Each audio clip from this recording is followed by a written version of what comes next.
Hello everyone, स्वागत है आप सभी का हमारे इस यूट्यूब चैनल में जहां हम लोग इंफॉर्मेटिव वीडियोस लेकर आते हैं। मैं हूं जावेद और आज हम लोग बात करेंगे about Montague-Chelmsford reform act, right.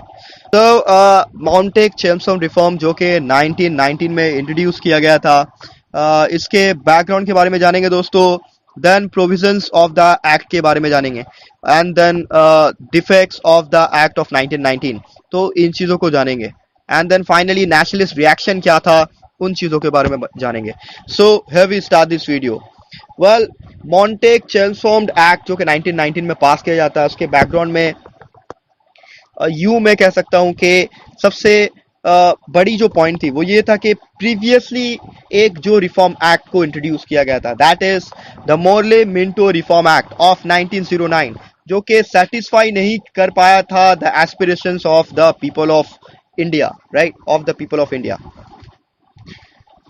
सो ये एक पहला फैक्टर था। दूसरा ये कि इंडियन नेशनल कांग्रेस वो डिमांड करी थी more concessions to the people of India during the first world war, right. और जैसा कि पता है कि फर्स्ट वर्ल्ड वॉर में विदाउट एनी, कहा जा सकता है कि इंडियंस जो है सेटिस्फाई नहीं थे इस बात को लेकर के इंडियन सोल्जर्स को भी उसमें शामिल किया जाए, तो जोर जबरदस्ती वाला एक मामला था, right.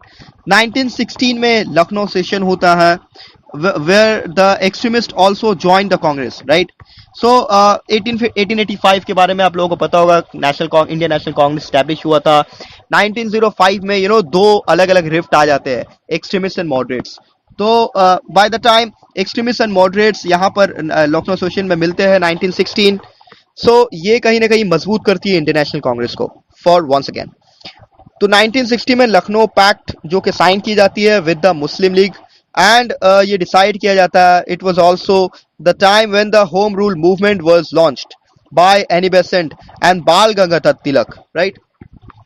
So home rule movement भी उभर कर सामने आता है। मैं आपको बता दूं 1915 के बाद से जो एक एक्टिव फेज स्टार्ट होता है, active phase of nationalism, because of the entry of Gandhi ji in Indian political scenario, right. So बहुत सारी चीजें लोगों को भरोसा होने लगता है, कांग्रेस और दूसरी जैसी पार्टी से उभर कर सामने आती है और गांधी जी को वेलकम करती है। Well, that is another sort of story. तो ब्रिटिश गवर्नमेंट करेक्टली रियलाइज करती है that without the help of the Indians ये डिफिकल्ट होने वाला था उनके लिए, एक ताकि एक जो चैलेंज बना हुआ था वॉर सिचुएशन को लेकर, उससे निपटने के लिए इंडियंस का कोऑपरेशन जरूरी था। वेल, इस क्रिटिकल सिचुएशन में मॉन्टेग जो कि secretary of the state of the government की हैसियत से जाने जाते हैं, राइट। सो उन्होंने डिक्लेयर किया इन द ब्रिटिश पार्लियामेंट 1917 में that the demand of the Indians for local autonomy might be granted after the first world war, यानी इंडियंस की जो डिमांड है उसको एक्सेप्ट कर लिया जाएगा after the first world war. तो joint report of Montagu and Chelmsford, right. तो चेम्स्फोर्ड जो कि गवर्नर जनरल ऑफ इंडिया होते हैं, दोनों का जो जॉइंट रिपोर्ट होता है वो कहलाता है Montague-Chelmsford act of 1919, right. Well, यहाँ पर कुछ प्रोविजंस थे, तो प्रोविजंस के बारे में बात करेंगे दोस्तों हम लोग। प्रोविजंस में provision number 1, act of 1919 distributed powers and income. दो पावर्स जो थे और इनकम जो थे, दो अलग अलग सेक्शंस में बांट दिया गया। पहला सेंट्रल एंड दूसरा provincial government, right, equal equal बांट दिया गया। Defence, railways, currency, foreign policy, tariff, post and telegraph जो सेंट्रल गवर्नमेंट के हाथ में जाती है।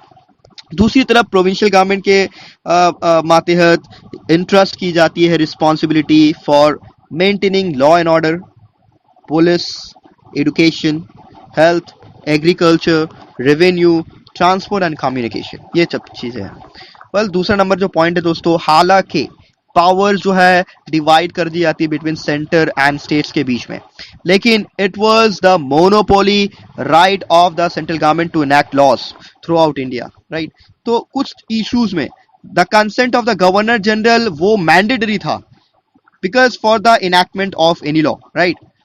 सो governor general could introduce any law by way of issuing ordinance, ये इंपॉर्टेंट पॉइंट है।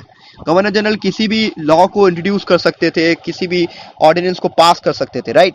सो गवर्नर जनरल एग्जीक्यूटिव काउंसिल, जिसको सेंट्रल एग्जीक्यूटिव काउंसिल के नाम से भी जानते हैं, वो उसमें 7 मेंबर्स को कंसिस्ट किया गया, राइट। तो इन 7 मेंबर्स में जो प्रोविजंस थे was made that all least 3 would be Indians. तो मामला क्या था कि that of 7 members provision was made that at least 3 would be Indians, right? Governor General ruled without the help and advice of his council. He was responsible to the British government and the Secretary of State of India and not to the Indian Parliament, right? So इस तरीके से ये इन बातों को declare की गई। Number 3, there was provision for bicameral legislature in the centre. तो bicameral legislature के बारे में बात की गई। लोअर हाउस जिसको हम लोग कहते हैं central legislative assembly and upper house जिसको हम लोग कहते हैं काउंसिल ऑफ स्टेट्स, राइट। तो इस तरीके से बताया गया। वेल अपर हाउस जो थी वो कंसिस्ट करती थी 60 मेंबर्स, यहाँ दोस्तों 60 मेंबर, ऑफ विच 26 मेंबर्स जो थे were nominated by the governor general, यानी गवर्नर जनरल के जरिए नॉमिनेट किए जाते थे। रेस्ट 34 जो थे केम थ्रू इलेक्शन, वो इलेक्शन के थ्रू आते थे। Well the lower house had 140 members, later on ये 145 हो गई थी, जिसमें से 40 मेंबर्स जो है नॉमिनेट किए जाते थे एंड रेस्ट 100 जो हुआ करती थी वो इलेक्ट किए जाते थे। Alright, so in both the houses election was held on communal basis. तो ये एक फैक्टर जो है कम्युनल फैक्टर, ये कहीं ना कहीं वीक बना रही थी इंडियन सिस्टम को, इंडियन सोसाइटी को। सो कम्युनल बेसिस पर इलेक्शंस होते थे। Well provinces had unicameral legislature, कहा जाता 70% ऑफ द मेंबर्स इलेक्ट किए जाते थे and 30 were nominated by the governor general of each province. तो responsibilities of provincial governments were divided into 2 parts, namely reserve subjects and transfer subjects. Important है दोस्तों। Well law and order, police, general administration, finance, judiciary, labor and others were included into the reserved list, while provincial governor and his executive council exercised powers on these subjects.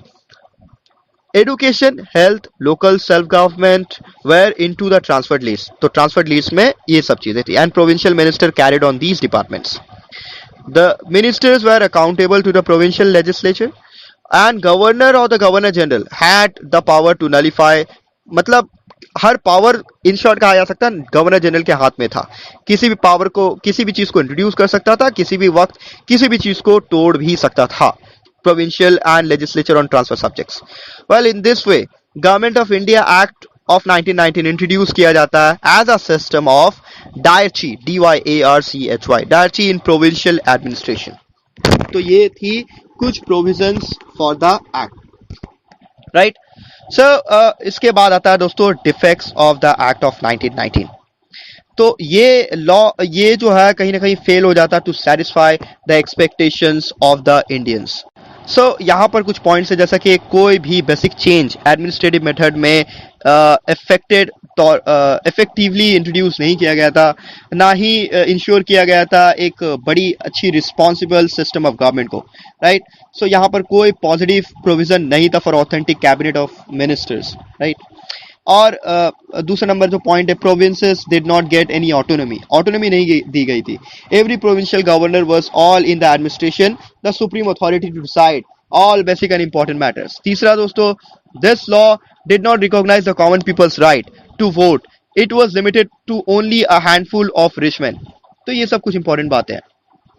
Well nationalist reaction जो आया वो ये था कि बाल गंगाधर तिलक turned down this Reform Act of 1919 as entirely unacceptable. Annie Besant characterized करती है this Reform Act as another name of slavery.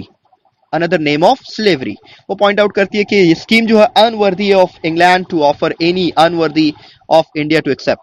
Right? Bombay session of Indian National Congress described this Reform Act as inadequate, disappointing and unsatisfactory. Surendranath Banerjee and दूसरे जो leaders थे welcome this act of 1919. Reason कुछ और थे. Well, according to them, this Reform Act of 1919 was a real and substantial step towards the progressive realization of responsible government. Right? Well, Muslim community in general was concerned with the dismemberment of the Turkish Empire, so they could not pay much attention to this scheme of reform. तो ये सब कुछ important facts थी जो मैंने आपको बताया. Till then अगर आपको वीडियो पसंद आया है, so please like and subscribe.